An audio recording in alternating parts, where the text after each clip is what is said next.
Gullit was born as Ruud in Amsterdam to George Gullit, a Surinamese who arrived in the Netherlands with Herman Rijkaard, father of Frank Rijkaard, and Dutch mistress Ruud from the Jordaan district of Amsterdam. The Gullit family lived in one split-level room on the top floor of a small apartment building. Gullit's father worked as an economics teacher at a local school, his mother as a custodian at the Rijksmuseum. Gullit developed his football skills in the confines of the Rozenwoorstraat, and street football was instrumental in his formative years. Gullit's first team were the Mayor Boys, where he joined as a junior in 1970. At the age of 10, however, Gullit moved from the Jordaan to Amsterdam Old West where he played street football alongside Frank Rijkaard.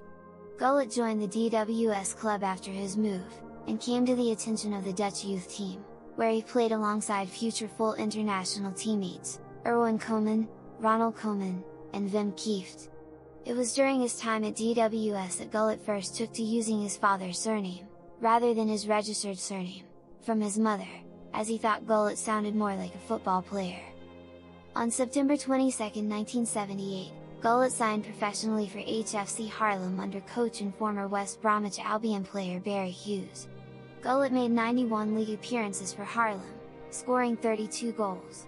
He made his debut for the club at just 16 years and 11 months old, on August 19, 1979, Haarlem MVV Maastricht 2-2, becoming at the time the youngest player in the history of the Eredivisie. In his first year at Haarlem, the club finished bottom of the Eredivisie, but bounced back the following season winning the Eerste Divisie. Gullit was named as the best player in the Eerste Divisie that season. In the 1981-82 season, Gullit was in fine form as Haarlem finished 4th and qualified for Europe for the only time in their history. In that same season, Gullit scored the goal he would later consider his finest. Playing against Utrecht, I went past 4 defenders and then the goalkeeper, and scored.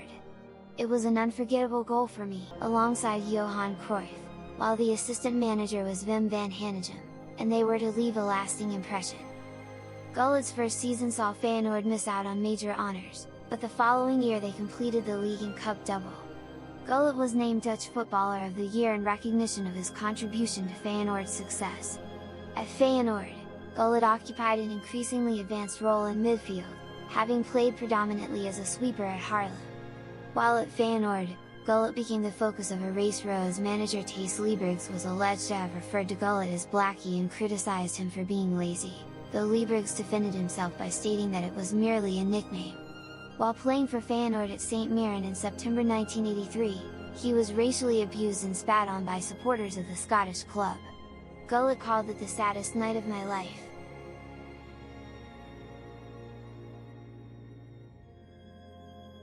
In 1985, Gullit moved to PSV for 1.2 million Dutch guilders and wound up scoring 46 goals in 68 league appearances for the team. Gullit was again named Footballer of the Year in 1986 as he helped PSV capture the Eredivisie crown, a feat they repeated the following year. It was at PSV that Gullit began to establish himself as a world-class footballer, and his distinctive, dreadlocked appearance caught the eye of Europe's biggest clubs. Gullit was also singled out for criticism by large numbers of Feyenoord supporters, who branded him a wolf and accused him of moving to Eindhoven for money. AC Milan. Gullit signed for AC Milan in 1987, paying the then world record transfer fee of 18 million guilders as a replacement for Ray Wilkins. Milan's club president Silvio Berlusconi had an ambition to revive the fortunes of the Italian club, which had stagnated after its glory days in the 1960s. Among Gullit's teammates at the club were compatriot Marco van Basten, who came at the same time. Later, they were joined by fellow compatriot, close friend as well as Ajax teammate of Van Basten, Frank Rijkaard. The club also had a young Paolo Maldini, along with a more experienced Franco Baresi. Gullit's exploits with first PSV and then Milan helped him win the Ballon d'Or award in 1987, which he dedicated to Nelson Mandela. When he first arrived at Milan, Gullit initially struggled to fit in as he spoke no Italian and was new to living in a foreign country. Gullit's first season at Milan, however, saw the club win the Scudetto for the first time in 9 years, under coach Arrigo Sacchi. Initially used on the right of an attacking trio alongside Van Basten and Pietro Avertis, after Van Basten received an injury it was changed to a front two. The following season Milan built on their domestic success by adding the European Cup to their list of honours. That performance was followed by a 4-0 victory over Steaua Bucharest in the 1989 final, with Gullit scoring 2 crucial goals. The following year, Milan retained the trophy as they defeated Benfica in the 1990 final. However, serious injuries sustained to the ligaments of his right knee limited Gullit's playing time, only managed just 2 domestic games in the 1989-90 season before appearing in the cup final. In 1990-91, Milan's pursuit of a 3rd consecutive European Cup was cut short by Marseille at the quarter-final stage. Having drawn the first leg at the San Siro, Milan trailed to a Chris Waddle goal with little time remaining when the floodlights went out. After a short delay the lighting was restored, but Milan had returned to their dressing room and refused to return to complete the game.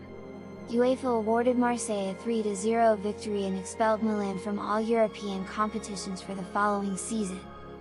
While Milan continued their domestic dominance by winning the Scudetto in both 1991-92, a season in which they went undefeated, in 1992-93, Gullit's position became an increasingly peripheral one under new coach Fabio Capello.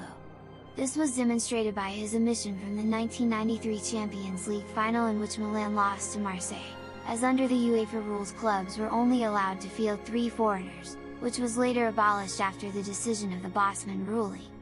Torino was interested in signing him, with the chairman claiming that an agreement with Milan was likely. Bayern Munich was also in talks with Gullit, but fell through. Instead, Gullit was loaned to Sampdoria.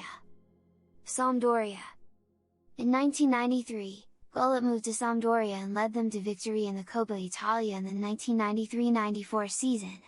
He also scored the winner in a 3-2 victory over Milan. Gullit was briefly resigned by Milan in 1994, but in July 1995, Gullit signed for Chelsea on a free transfer. Initially played as sweeper by manager Glenn Hoddle with limited success, Gullit was moved to his more familiar role in midfield, where he scored 6 goals. The signing of Gullit, alongside the likes of Mark Hughes and Dan Petrescu, propelled Chelsea to the semi-final of the FA Cup, although they only finished 11th in the FA Premier League. Gullit had some difficulties adapting to the style of play at Chelsea. I would take a difficult ball, control it, make space and play a good ball in front of the right back, except that he didn't want that pass. Eventually Glenn said to me, "Ruud, it would be better if you do these things in midfield." His adjustment, however, was rapid and he ended the season by being named runner-up to Eric Cantona's Footballer of the Year. Gullit has since often stated in interviews that it was in London he enjoyed his career the most and felt happiest. "Every time I played for Chelsea, I thought, nice game, beautiful stadium, great crowd, and playing well. It was the only time I really had fun." In moving to Chelsea, Gullit played an important part in the foreign revolution as numerous high-profile international stars, such as Italian Gianfranco Zola and Dutchman Dennis Bergkamp, joined Chelsea and Arsenal respectively, which helped to increase its worldwide profile. A complete and versatile player, Gullit epitomized the ethos of total football as he was naturally adept in several positions, and was capable of aiding his team defensively as well as offensively due to his work rate, ball-winning abilities, and tactical intelligence in addition to his skill and physical qualities.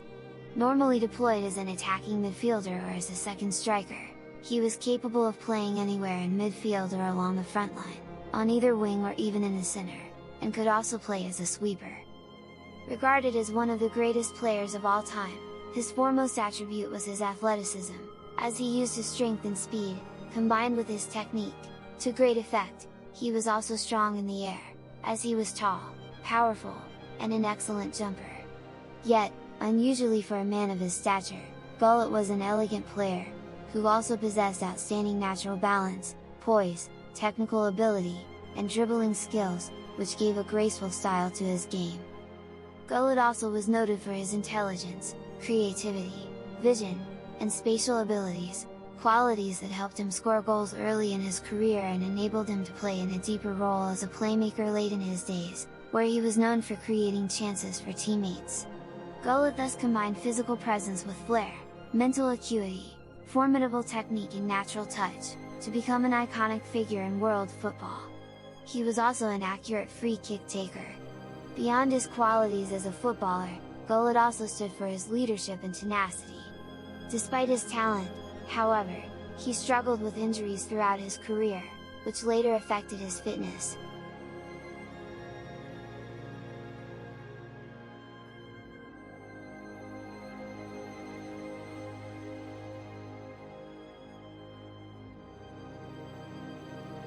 Playing for the Dutch national squad.